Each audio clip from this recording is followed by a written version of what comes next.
मोदी सरकार बोलते हैं कि घर हर मोदी, घर घर मोदी।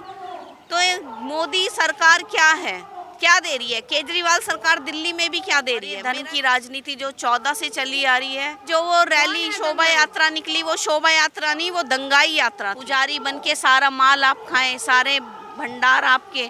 दलितों को क्या मिला? दलित लड़ा, लेकिन फिर भी आज तक उसे क्या मिला इस देश में? युवाओं को नशे की ओर लेके जा रहे हो। एक शिक्षा मंत्री, एक शराब मंत्री, आपके मंत्रियों के भी तो नाम है, शिक्षा मंत्री, शराब मंत्री। नमस्कार, मैं ब्यूटी गिरी और अभी हम मौजूद हैं दिल्ली के जंतर मंतर पर, जहां जो है आमतौर पर लगातार कोई ना कोई धरना प्रदर्शन देखने को मिलता है। हमारे साथ भीम आर्मी की जो है महिला मौजूद है और ये जो है लगातार जो देश में तमाम मुद्दे चल रहे होते हैं, ज्वलंत मुद्दे होते हैं, उनको लेकर मुखर होकर बात करते हैं। इस वक्त जो है नूह में देश में कई जगह दंगे भड़के हुए हैं। मणिपुर तो कई महीनों से जल ही रहा है, लेकिन इसके बाद अब हरियाणा जो है मणिपुर पार्ट 2 होने का आशंका जताया जा रहा है। क्या कहेंगे आप?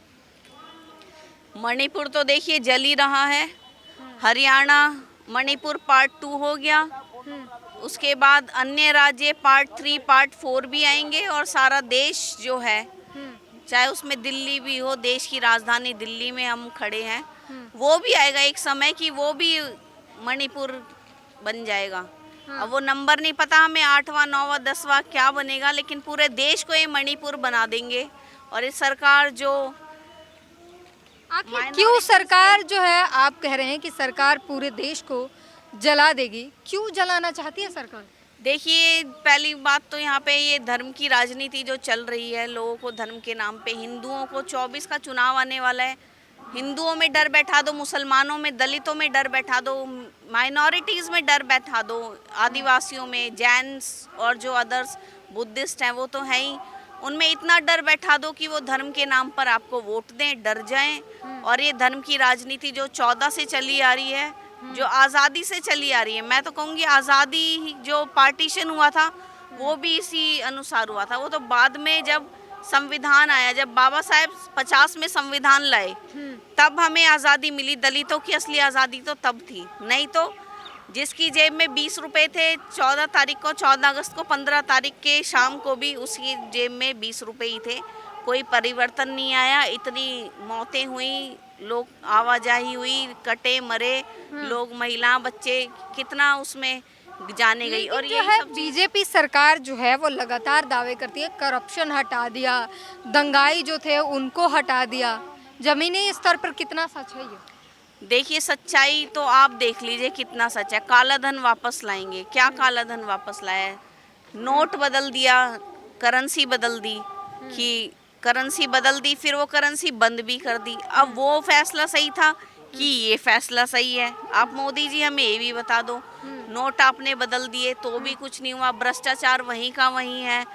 महिला सुरक्षा आप नहीं दे पा रहे हो। मणिपुर जैसी घटनाएं, आदिवासी सुरक्षा के लिए तो ये दावे करते कि सबसे सुरक्षित सरकार है हमारी। अमित शाह जी बोलते हैं ना कि यूपी में ऐसी सरकार आ चुकी है कि रात को 12 बजे भी आप स्कूटी पे गहने पहनकर घूम सकते हो। मैं बोल रही हूँ यूपी तो बहुत दूर की बात है, अगर आप दिल्ली में ऐसे घूम लो। अभी देखो साक्षी जो जिसका तो यूपी में बीजेपी की सरकार थोड़ी है, वो तो केजरीवाल की सरकार है। केजरीवाल की सरकार है तो उसी की बी पार्टी। केंद्र तो यहाँ भी तो है, केंद्र में दिल्ली में भी तो बैठे हैं मोदी जी, सारी हमारी होम मिनिस्ट्री। लेकिन फिर भी क्या है, सरकार क्या दे रही है हमें? आज हमारी आज़ाद समाज पार्टी, भीम आर्मी, मैं बोल रही हूँ कि ना आप हिंदू बनो, ना सिख बनो, ना मुस्लिम बनो, ना ईसाई, बुद्ध की ओर आपको जाना है वो भी आपकी मर्जी है, लेकिन पहले आप संविधान पढ़ो, मानवता सीखो और जागरूक रहो। आज का समय ऐसा है, वो हिंदुओं को भी पीट रहे हैं, वो मुसलमान भी पीट रहा है, दलित भी पीट रहा है, क्रिश्चियन भी पीट रहा है, सब पीट रहे हैं। और जब एक्टर और ये सारे पहलवान, सारे बुद्धिजीवी भी पिट रहे हैं हमारे देश के, और एक टाइम ऐसा आएगा कि आपके घर तक कौन रहा है, पीट कौन रहा है? ये दंगाई पीट रहे हैं। देखिए, जो वो रैली शोभा यात्रा निकली, वो शोभा यात्रा नहीं, वो दंगाई यात्रा थी। मुस्लिम हिंदू जो भी हैं आपस में जो भी लड़ रहे हैं। आप जो शोभा यात्रा निकालते हैं, जो मंदिरों में पूजा करने के लिए जो भी कुछ करते हैं, उनको दंगाई बता रही हैं आप?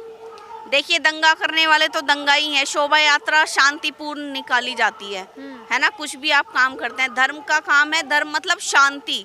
शांति कहते हैं, आध्यात्मिकता, आत्मिकता। आप वही चीजें हथियार लेके निकाल रहे हो, जुलूस, हथियार। भगवानों के हाथ में हथियार किसके लिए है? मेरे हाथ में कलम किसके लिए है? ये बाबा साहेब ने कलम दी थी ना, ये कलम दी थी ना हमें, ये किताब देके गए हैं ना हमें। तो हथियार कौन? इन भगवानों के 33 करोड़ों के हाथ में हथियार है। हथियार किसके लिए है? बुराई का नाश करने के लिए है। बुराई है सिर्फ हथियारों से ही नाश होती है। हिंदू धर्म तो ऐसा नहीं था ना हिंसक। किसने बनाया? और हिंसक भी सिर्फ दलित आपके लिए हिंसा करे। आप बैठे वहाँ ऊंचे पदों पर मंदिरों में पुजारी बन के सारा माल आप खाएं, सारे भंडार आपके। दलितों को क्या मिला? दलित लड़ा, लेकिन फिर भी आज तक उसे क्या मिला इस देश में? 76-77 साल, अभी 15 अगस्त आने वाला है, इतने साल आज़ादी को हो गए, दलित को क्या मिला इस देश में? मुझे ये भी बता दो। और दलित महिलाओं को क्या मिला है? और आने वाली उनकी पीढ़ियों को क्या मिलेगा? आदिवासियों को क्या मिलेगा? आप ये भी बता दो। जो आज स्थिति है देश की, आने वाला समय, सरकार भी बदलेगी, सब कुछ बदलेगा। मोदी सरकार बोलते हैं कि घर हर मोदी, घर घर मोदी। तो ये मोदी सरकार क्या है? क्या दे रही है? केजरीवाल सरकार दिल्ली में भी क्या दे रही है? मेरा ये भी सवाल है। क्या बस 5 किलो राशन दे रही है जनता को और जनता इसमें खुश है। 5 किलो राशन और 2 घंटे का भाषण, हाँ। ठीक है, मन की बात चलती रहेगी। 5 किलो राशन, वो भी सड़ा गला, कीड़े पड़े हुए। बस उस 5 किलो कितने दिन खा लेगा कोई? 15 दिन भी नहीं खा पाएगा, जिसके घर में अगर 5-6 लोग हो गए तो। सिर्फ क्या उसी राशन पे ये दलित समाज, ये जनता निर्भर रहेगी? या फ्री की बस में बस घूमते रहेंगे? हमें नहीं चाहिए फ्री की बस। अगर हम कमा सकते हैं हम जा सकते हैं। लेकिन मैं ये बोल रही हूँ कि आपने शराब भी मुफ्त दी, एक के साथ एक फ्री। ये क्या था? ये क्या आप युवाओं को नशे की ओर लेके जा रहे हो? एक शिक्षा मंत्री, एक शराब मंत्री। आपके मंत्रियों के भी तो नाम है, शिक्षा मंत्री, शराब मंत्री। तो ऐसे आपको दिक्कत किससे है, मोदी से कि केजरीवाल से? देखो, मेरे को दिक्कत हमेशा रहेगी। मैं तो जब तक इस देश में रहूंगी ना, जब तक सरकार और संवैधानिक पद पर बैठे लोग या कोई भी लोग सही काम नहीं करेंगे ना, तो मैं तो इस देश की नागरिक हूँ और देश की महिला हूँ। चाहे मैं खुद कुछ भी ना कर सकूँ, चाहे मैं सिर्फ बोलने का काम ही करूँगी, लेकिन बहुत अच्छी तरह करूँगी। इस देश में इस सरकार को बोलने वाले लोगों से ही परेशानी होती है ना, तो मैं ही बोलूँगी। और अगर कुछ कर सकूँगी तो आने वाले समय में करूँगी भी। अच्छे संगठन, अच्छी पार्टियाँ, सबको एकजुट होकर देश के लिए, देश की जनता के लिए काम करना होगा। एक साथ आना पड़ेगा, क्योंकि अब समय है मानवता का, धर्म की। तो मतलब ये कि आप जो गठबंधन वो बना है इंडिया, उसका समर्थन नहीं करती हैं? बिल्कुल करती हूँ मैं समर्थन। जो भाजपा सरकार, जो ये धर्म की राजनीति करने वाली पार्टियों को हराएगा, मैं उसके साथ हूँ। उसी में तो केजरीवाल भी हैं। हाँ, तो केजरीवाल जी तो है ही, वो तो हमने कहा ही है ना कि केजरीवाल जी हैं। लेकिन आप इंडिया का समर्थन करती हैं लेकिन केजरीवाल का विरोध करती है, और उसी पार्टी में वो है। क्योंकि मैं दिल्ली में रह के देख रही हूँ ना हालात, मैं दिल्ली में रह के हालात देख रही हूँ। और अगर वो धर्म का समर्थन नहीं करते तो उन्होंने फिर क्यों कहा था कि भारतीय करेंसी पर लक्ष्मी और गणेश की फोटो होनी चाहिए? बाबा साहेब की क्यों नहीं बोला आपने? आपके राजेंद्र पाल गौतम जी हैं, अम्बेडकरवादी हैं, वो तो पूरा काम कर रहे हैं बुद्धिज़्म के लिए। फिर आपने अपने मंत्री और सब चीज़ होने के बावजूद भी, और आप कहते हैं बाबा साहेब को फोटो पर माला और विचारों पर ताला।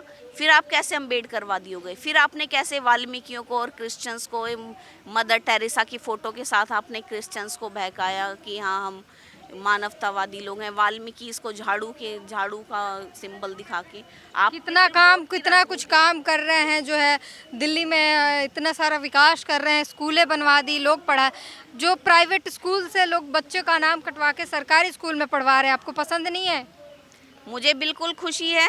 अगर ऐसा है तो होना चाहिए। सरकारी स्कूल, समान शिक्षा, चाहे प्राइवेट हो, सरकारी निकम्मे लोग जो हैं उनको हटा दिया जाए। और जो यहाँ पे निकम्मापन टीचर्स हैं सारे, जो भ्रष्टाचार चल रहा है सरकारी नौकरी में, इसीलिए प्राइवेटाइजेशन होता है ये, ताकि लोग जो सरकारी नौकरी में जाके बहुत आराम फील करते हैं और फिर आने वाला भविष्य, जो हमारी पीढ़ियां हैं, देश का भविष्य है, वो अशिक्षा की ओर जाती हैं। शिक्षा बहुत महत्वपूर्ण है हम सबके लिए, और सरकारी स्कूलों को भी प्राइवेट की तरह ही हर उसमें फैसिलिटी होनी चाहिए।